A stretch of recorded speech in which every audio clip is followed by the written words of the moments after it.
Genghis Khan दुनिया के सबसे खूंखार सम्राटों में से एक, जिसने अपने समय में दुनिया की 11% आबादी का खात्मा कर दिया था। चीन के लोग उसे जंगली कहते थे तो यूरोप के लोग उसे शैतान। मंगोलिया के पठारों में रहने वाला एक कबीलाई लड़का दुनिया के सबसे बड़े साम्राज्य का मालिक कैसे बन गया? ऐसा क्या था उसमें कि सभ्यता की दुहाई देने वाले चीन और पर्सिया भी उसके सामने टिक नहीं पाए? और ऐसा कैसे हुआ कि दुनिया के 1.5 करोड़ लोगों में उसका डीएनए पाया जाता है?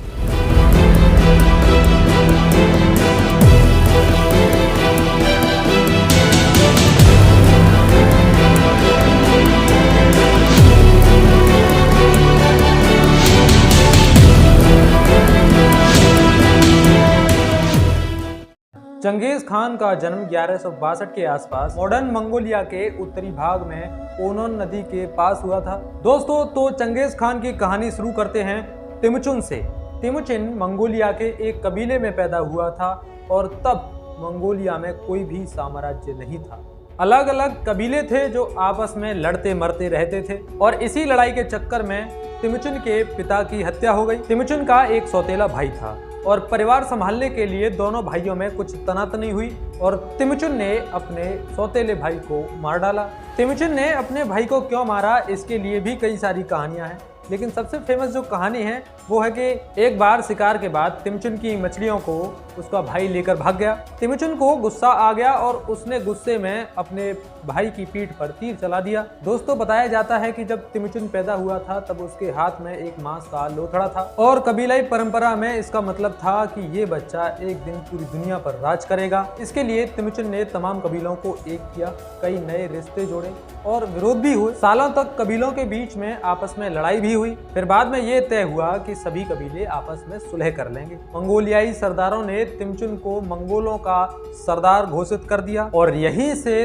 तिमुचिन को एक नया नाम मिला, चंगेज और कैगन।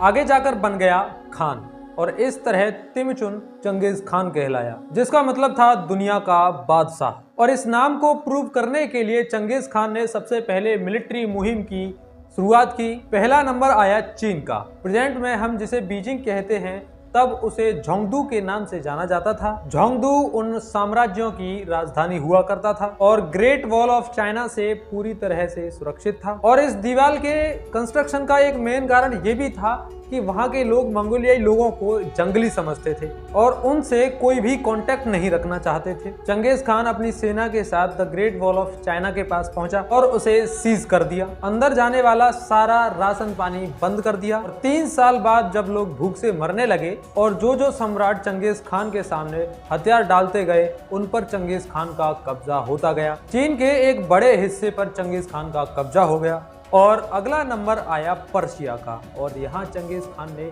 पेशेंस से काम लिया। सबसे पहले उसने अपने जासूस भेजे, लेकिन उनको पकड़कर उनकी हत्या कर दी गई। इसके बाद चंगेज खान ने अपने एक राजदूत को भेजा। कुछ समय बाद उस राजदूत का कटा हुआ सर चंगेज खान के पास वापस आ गया। इसके बाद चंगेज खान ने जंग का ऐलान कर दिया। साल 1219 में लड़ी गई इस लड़ाई का जिक्र रॉबर्ट ग्रीन ने अपनी एक किताब में किया है, जिसका नाम था जंग की 33 रणनीति।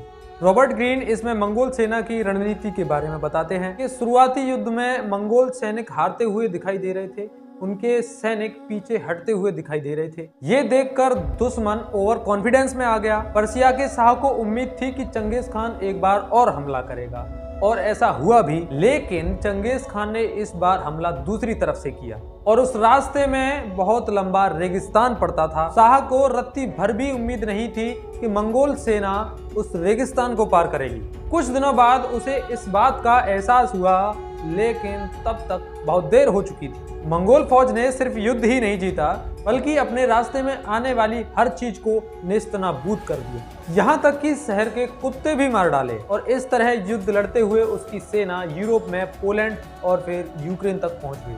और 1223 तक आते आते चंगेज खान क्षेत्रफल के हिसाब से सबसे बड़े साम्राज्य का मालिक बन चुका था। चंगेज खान ने मंगोल के कबीलों को एकजुट किया और एक बड़े साम्राज्य पर राज किया था, जिसमें आज का कोरिया, चीन, रूस, पूर्वी यूरोप, भारत के कुछ हिस्से और साउथ ईस्ट आते हैं। उसकी सेना क्रूअल थी, इसमें कोई डाउट नहीं, लेकिन सवाल ये आता है कि कैसे बंजारों की फौज दुनिया की सबसे बड़ी बड़ी सभ्यताओं पर भारी पड़ने लगी। पहली बात, चंगेज खान ने अपनी पूरी सेना को मेरिट के बेस पर तैयार किया था, जबकि उसकी दुश्मनों की सेना में नेपोटिज्म चलता था। अपने खासम खास और परिवार वालों को वे ऊंची पोस्ट पर रखते थे। दूसरा रीजन, चंगेज खान खुद एक कबीलाई धर्म मानता था जिसमें आसमान की पूजा की जाती थी, लेकिन उसने कभी किसी धर्म पर रोक टोक नहीं लगाई, इसीलिए सभी धर्मों के लोग उसकी सेना में शामिल थे। तीसरा रीजन था उसके घोड़े। मंगोल हल्के बख्तर वाले घोड़ों पर चलते थे, जिसकी वजह से उनकी रफ्तार काफी तेज होती थी। मंगोल सैनिक युद्ध करते समय घोड़ों को केवल अपने पैरों से कंट्रोल कर लेते थे और इस तरह से उनके हाथ एकदम फ्री रहा करते थे, जिनसे वे दौड़ते हुए तीर कमानों का इस्तेमाल करते। एक खास बात यह भी थी कि चंगेज खान की सेना कभी भी अपने साथ भारी भरकम कारवां नहीं ले जाती थी। चंगेज खान खुद एक सिंपल से टेंट में रहता था। यहाँ तक कि मंगोल सेना के पास बहुत कम राशन हुआ करता था। मुश्किल आने पर वे बूढ़े, जख्मी और बीमार घोड़ों को मारकर खा लिया करते थे। चंगेज खान की जीत का एक और कारण था उसके सैनिकों की निष्ठा। इसके ऊपर एक किस्सा है। जब चंगेज खान कबीलों को एक करने के लिए युद्ध लड़ रहा था, तब दुश्मन का तीर उसके गले से आकर लगा। सेनापतियों ने ये बात फौज से छुपा दी और बता दिया कि तीर उसके घोड़े को लगा है। युद्ध खत्म होने के बाद चंगेज खान ने तीर मारने वाले योद्धा को अपने पास बुलाया और उसने चंगेज खान से कहा, मैं जानता हूँ मेरा तीर आपके गले में लगा था, घोड़े को नहीं। आप चाहें तो मुझे मृत्युदंड दे सकते हैं, लेकिन आप मानते हैं कि मैं सिर्फ अपना कर्तव्य निभा रहा था। मैं आपकी सेवा करने के लिए तैयार हूं। और चंगेज खान ने उस योद्धा को माफ कर दिया और अपनी सेना में शामिल कर लिया। चंगेज खान के बारे में एक बात और कही जाती है कि वो शहरों को नष्ट कर डालता था। इसके भी दो कारण थे। पहला, वो अपने साथ कभी भी युद्ध बंदी नहीं रखना चाहता था, इससे उसकी सेना की स्पीड कम हो जाती थी। दूसरा रीजन ये था कि शहरवासी मंगोलों को जंगली समझते थे और इसी रीजन से वो शहरवासियों से नफरत करता था। यहाँ तक कि उसके शासनकाल में कभी भी शहरों का निर्माण नहीं हुआ था। एक और सवाल जो चंगेज खान के बारे में अक्सर पूछा जाता है कि चंगेज खान ने भारत पर आक्रमण क्यों नहीं किया। देखिए दोस्तों, ये बात पूरी तरह से सही नहीं है। साल 1221 से 1327 तक मंगोलों ने कई बार भारत पर आक्रमण किया था, लेकिन वे सफल नहीं हो पाए थे। खुद चंगेज के वक्त उसका एक दुश्मन भारत की राजधानी दिल्ली में शरण लेने आया था। दिल्ली पर तब इल्तुतमिश का शासन था। उसने मंगोलों के डर से उनके दुश्मन को पनाह देने से इनकार कर दिया। इसके बाद मंगोल फौज लौट गई। चंगेज खान ने 25 साल तक साम्राज्य पर राज किया। मंगोल इतिहास की किताब the secret history of Mongols के अकॉर्डिंग साल 1227 में एक युद्ध के दौरान एक घोड़े से गिरकर उसकी मौत हो गई थी। वहीं एक यूरोपियन ट्रेवलर मार्को पोलो के अकॉर्डिंग उसकी मौत इन्फेक्शन से हुई थी। और भी अलग अलग थ्योरीज लोग उसकी मौत को लेकर बताते हैं। एक्चुअल में चंगेज खान की मौत को लेकर कुछ भी साफ नहीं है। इसका कारण ये है कि वो खुद नहीं चाहता था कि उसकी मौत के बाद लोग उसको याद करें। जीते जी उसने अपनी कोई भी तस्वीर नहीं बनने दी और मरने से पहले उसने एक फरमान भी जारी किया था कि उसकी कब्र का पता किसी को न चले। मंगोल की लोक कथाओं के अकॉर्डिंग जितने लोग उसकी अंतिम यात्रा के लिए गए थे, उन सभी की हत्या कर दी गई थी, क्योंकि उसकी कब्र का कोई पता न लगा सके। मरने से पहले उसका आखिरी बयान ये था कि मैं पूरी दुनिया पर फतेह करना चाहता था, लेकिन एक उम्र इसके लिए बहुत कम है। 1227 में चंगेज खान की मृत्यु के समय उसका साम्राज्य रोमन साम्राज्य की तुलना में 2.5 गुना ज्यादा बड़ा था। मरने के बाद उसके साम्राज्य का क्या हुआ? साइंटिस्ट की रिसर्च से पता चलता है कि ईस्ट मंगोलिया में एक बड़ी जनसंख्या का डीएनए उसके डीएनए से मिलता है।